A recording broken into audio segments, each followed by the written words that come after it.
अस्सलाम वालेकुम my YouTube family. आज मैं आपके साथ शेयर करूंगी देसी घी की बहुत ही सिंपल रेसिपी।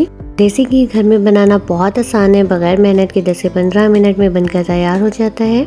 कढ़ाई ले ली है, अब इसमें ऐड करेंगे मलाई। फ्लेम मीडियम रखेंगे। देसी घी बनाने के लिए मैंने दूध पर से मलाई उतारकर फ्रीज़र में जमा कर ली थी। ये तकरीबन हाफ kg के बराबर है। जब आपने घी बनाना हो तो 2 घंटे पहले फ्रीज़र से निकाल के किचन में रख दें। मलाई पकना शुरू हो गई है, अब फ्लेम लो कर देंगे। अगर अभी तक आपने मेरा चैनल सब्सक्राइब नहीं किया तो सब्सक्राइब कर लें और बेल आइकन का बटन प्रेस करना मत भूलिएगा। थोड़ी देर बाद चलाते रहेंगे। ये पकने रखकर साथ साथ आप अपने दूसरे काम भी कर सकते हैं। कुछ लोग पहले ब्लेंड करके मक्खन निकाल लेते हैं, उसके बाद मक्खन से घी तैयार करते हैं। ये एक लंबा प्रोसेस है। इंशाल्लाह आगे आने वाली वीडियो में ये मेथड भी शेयर करूँगी। ये देखें, घी ऊपर आना शुरू हो गया है।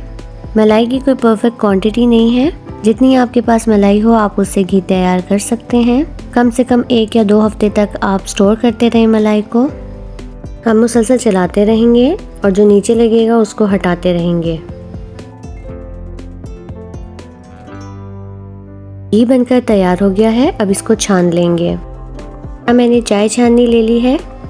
इस तरह से घी को छान लेंगे।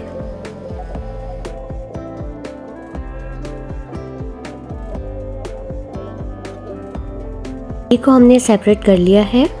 अब इसको जार में शिफ्ट कर देंगे। जार बिल्कुल खुश्क होना चाहिए है। ये आप बनाकर ज़्यादा अरसे के लिए स्टोर भी कर सकते हैं। अब आपको बाज़ार से घी लेने की ज़रूरत ही नहीं। वीडियो अच्छी लगी तो लाइक और शेयर करना मत भूलिएगा।